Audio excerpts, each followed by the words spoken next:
কোনো সংখ্যার ফ্যাক্টরিয়াল বলতে আমরা কি বুঝি না, সেই সংখ্যার এক কমি কমি কমি আপ টু 1 পর্যন্ত যতগুলো সংখ্যা হয় তাদের গুণফল। অর্থাৎ ধরো 5 ফ্যাক্টরিয়াল, 5 ফ্যাক্টরিয়াল মানে 5 থেকে শুরু করবে, 1 কমাবে, অর্থাৎ 5-এর পর 4, 4-এর পর 3, 3-এর পর 2, 2-এর পর 1, এই সংখ্যাগুলোর গুণফল। কিন্তু ডবল ফ্যাক্টরিয়াল হলে 2 কমিয়ে দেবে, তারপর যেগুলো পড়তে হবে তাদের গুণফল।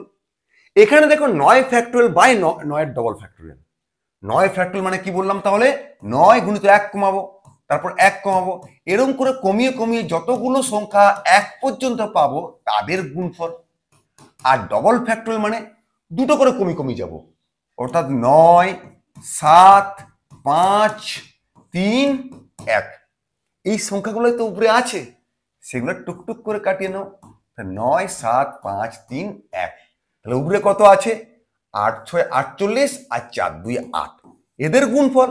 8, 8 64, হাতে রইল 6, 4, 8 32, 6, 38, হয়ে গেল তোমার অ্যান্সার।